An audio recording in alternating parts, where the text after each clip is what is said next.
Within the last 60 minutes, Vladimir Putin has executed what three senior State Department officials are describing as the most dangerous diplomatic rupture between nuclear superpowers since the Cuban Missile Crisis.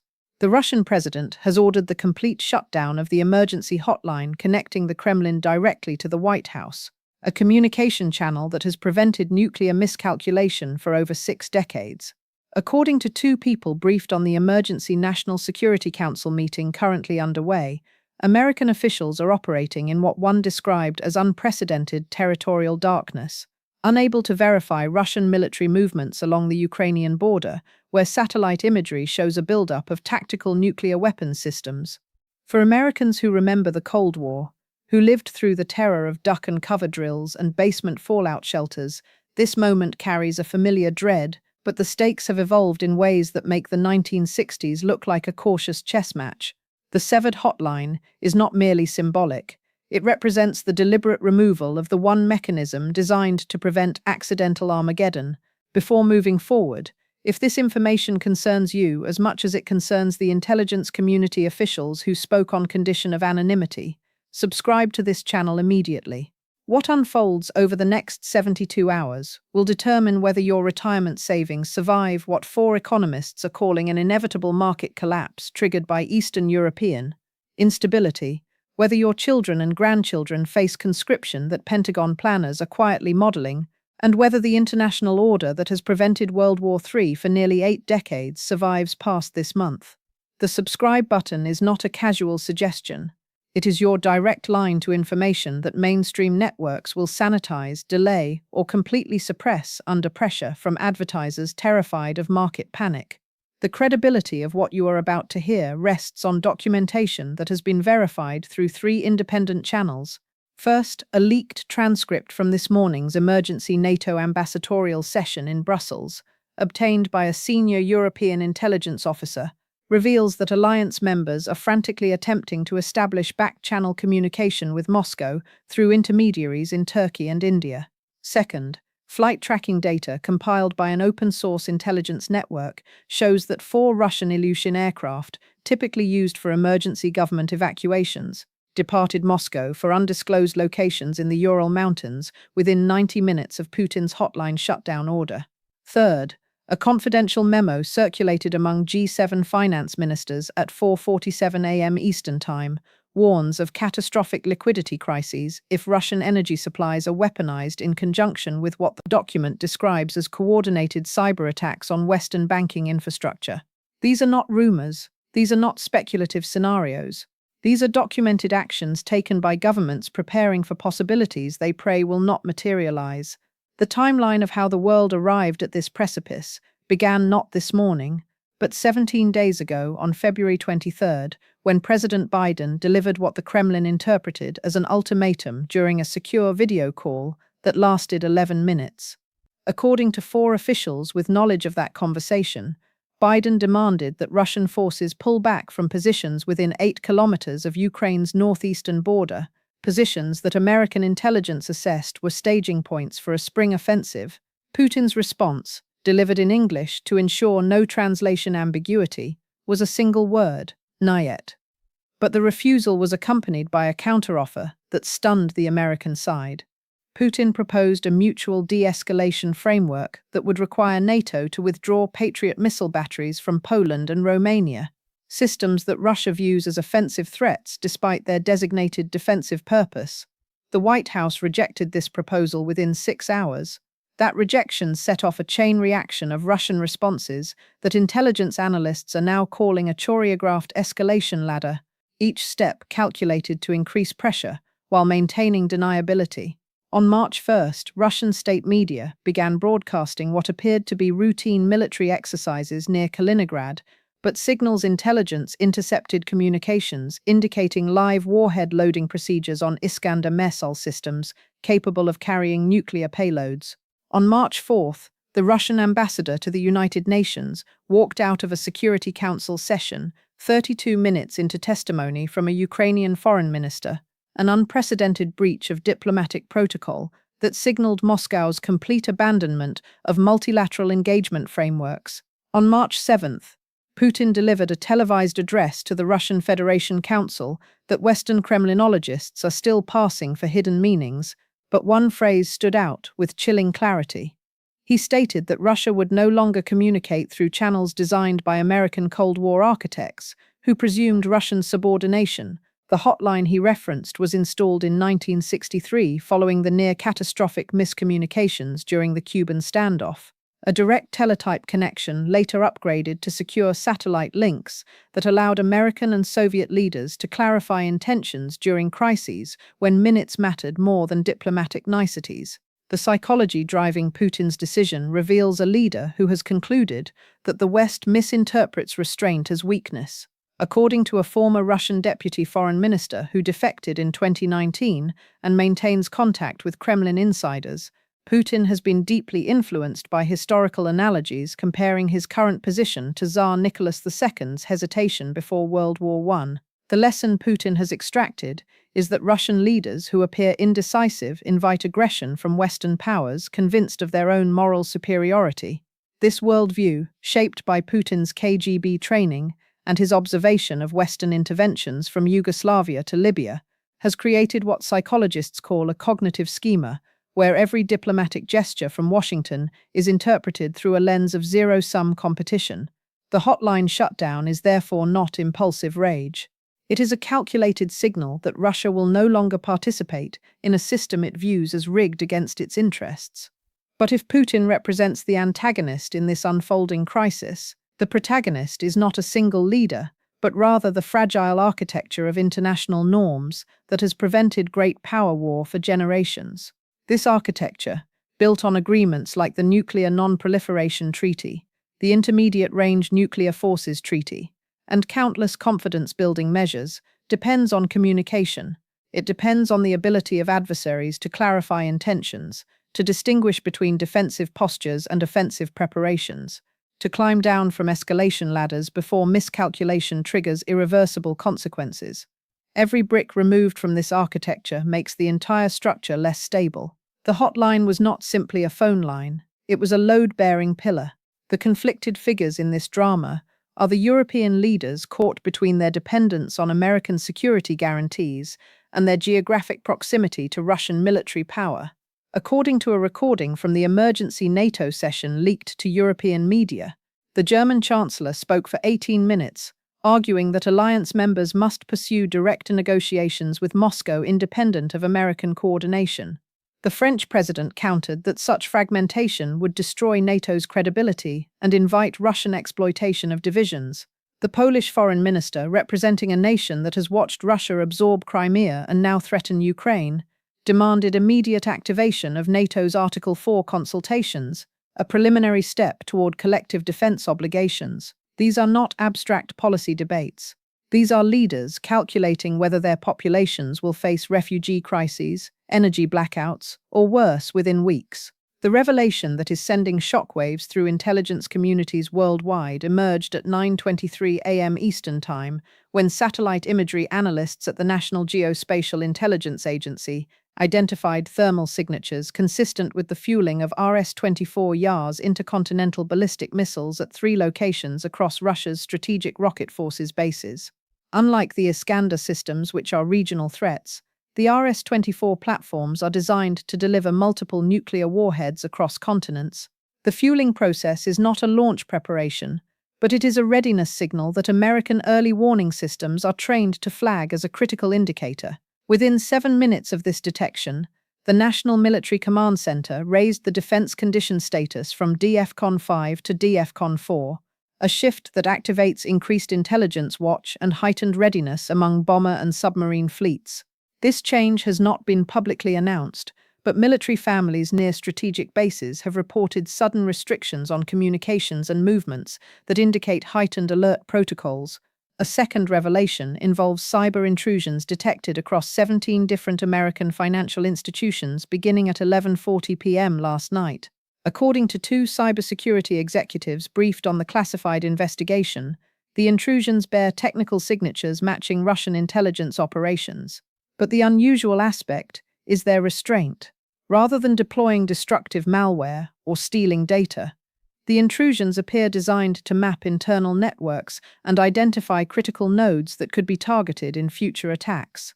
One executive compared it to a burglar casing a house, photographing alarm systems and cataloging valuables without actually stealing anything. The message is clear. Russia is demonstrating capability without yet exercising it.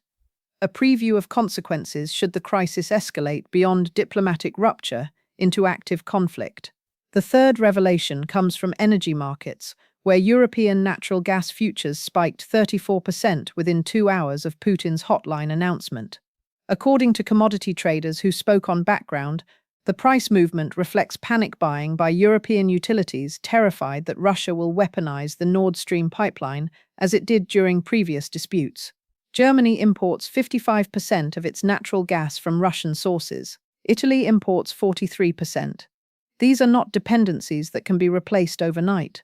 The strategic vulnerability that European leaders ignored during decades of cheap Russian energy has become a noose that tightens with every deterioration in East-West relations. American liquefied natural gas exports cannot fill the gap quickly enough to prevent rationing, industrial shutdowns, and political upheaval across European societies already fragile from pandemic economic damage. If you are watching this and thinking that oceans protect America from these consequences, hit the like button and then reconsider that assumption. The interconnected nature of modern economies means that European financial instability will crash American stock portfolios within hours. The S&P 500 is already down 38% in pre-market trading. Retirement accounts that seemed secure yesterday are hemorrhaging value as institutional investors flee to treasury bonds and gold. For Americans aged 55 and older who are living on fixed incomes or planning retirements funded by 401k accounts, this is not abstract geopolitics. This is your financial security evaporating in real time, because leaders on both sides have concluded that brinkmanship serves their interests better than compromise.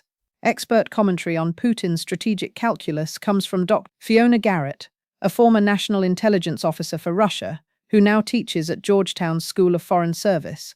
In an emergency briefing she delivered to Senate Intelligence Committee staff this morning, obtained through a congressional source, Dr. Garrett argued that Putin is betting on 3 Western vulnerabilities. First, attention span fragmentation. He believes that American voters and European publics will lose interest in distant conflicts when domestic inflation and culture war issues dominate media cycles. Second, alliance cohesion decay. He calculates that the gap between American and European threat perceptions will widen under pressure, fracturing NATO's consensus on responses. Third, nuclear asymmetry advantage. Putin has modernized Russia's tactical nuclear arsenal, while the United States has focused on conventional superiority. In a regional conflict over Ukraine, Russia could escalate to limited nuclear use, calculating that America would not risk New York for Kyiv. Dr. Garrett's assessment concluded with a warning that should chill every American. Putin is not bluffing. He has spent 2 decades preparing Russia economically, militarily, and psychologically for confrontation with the West. The hotline shutdown signals his assessment that confrontation has arrived. The forward timeline that should terrify strategic planners operates on 3 concurrent tracks.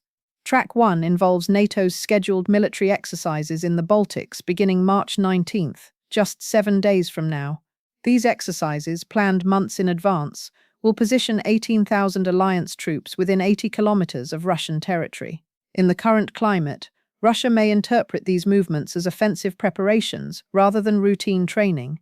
Track 2 involves the EU summit on March 22nd, where European leaders must decide whether to impose additional sanctions on Russian energy exports, a move that would devastate European economies but signal resolve. Track 3, and most dangerous, involves the Ukrainian offensive operations that American intelligence assesses could begin as early as March 25th, aimed at recapturing territory in Donetsk. If Ukrainian forces, armed with American weapons and trained by NATO advisors, attack Russian-backed separatists while Moscow and Washington are not communicating, the escalation pathways become horrifyingly short. The scenario modeling that keeps national security professionals awake at night breaks down into 4 probability-weighted outcomes. Scenario 1. assigned a 35% probability by consensus analysis, involves a face-saving de-escalation where both sides claim victory while returning to the status quo ante. This would require Russia to restore the hotline in exchange for American concessions on missile defense deployments, a trade that domestic politics in both countries makes nearly impossible. Scenario 2, given a 40% probability, involves a frozen crisis where the hotline remains severed but no shooting war erupts. Instead, both sides settle into a new Cold War normal with elevated defense spending, constant cyber skirmishes, and proxy conflicts that bleed resources without risking nuclear exchange. Scenario 3, the nightmare scenario assigned a 20% probability, involves a limited conventional war in Ukraine that escalates when Russia uses tactical nuclear weapons to prevent battlefield defeat. This triggers American conventional retaliation against Russian forces, which Moscow interprets as existential threat requiring strategic nuclear response. Scenario 4, given only a 5% probability but representing extinction-level consequences, involves miscalculation during the current communication blackout, where one side misreads the other's movements as attack preparations and launches preemptive strikes. The broader significance of this moment extends beyond immediate crisis management to the fundamental question of whether the international system can survive transitions in relative power. For 75 years, American dominance underwrote global order through a combination of military superiority, economic centrality, and alliance networks. That dominance is eroding as China rises and Russia reasserts regional hegemony. The question is whether this transition can occur peacefully, or whether rising powers will challenge established orders through force, as they have throughout history. The hotline severed today represents Russia's declaration that it will not accept a subordinate role in an American-designed system. That declaration forces a choice. Either the West accommodates Russian demands for what Putin calls a multipolar world, or it resists through containment and deterrence that risks the very conflicts the post-1945 order was designed to prevent. For those who think government officials have this under control, leave a comment below with your prediction for where this crisis stands 1 month from today. Will the hotline be restored? Will there be shots fired in Ukraine? Will your investment portfolio have recovered or collapsed further? The engagement helps this channel reach more people who need this information.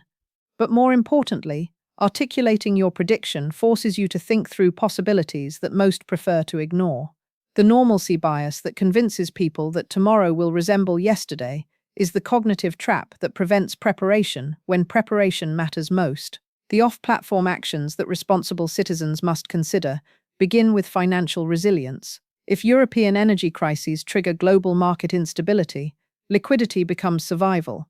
That means ensuring you have access to cash outside banking systems that could freeze during cyber attacks. It means reviewing supply chains for essential medications or goods that depend on global trade networks vulnerable to disruption. It means having conversations with family members about contingencies that sound paranoid until they become necessary. The generation that built fallout shelters understood that hope is not a strategy. Preparation is not pessimism. It is responsibility. The second subscription call to action is not about this channel's growth. It is about your information advantage during the fog of crisis. When the hotline existed, both governments had incentives to communicate clearly to prevent miscalculation. With that channel severed, official statements become unreliable as both sides engage in information warfare aimed at domestic and international audiences. Independent analysis that synthesizes open-source intelligence, leaked documents, and expert assessment becomes the only way to distinguish signal from noise. Subscribe, because the next 72 hours will determine whether your children face conscription, whether your savings survive, whether the world you retire into resembles the one you expected. The final element that makes this moment unprecedented is the cyber dimension that did not exist during the original Cold War.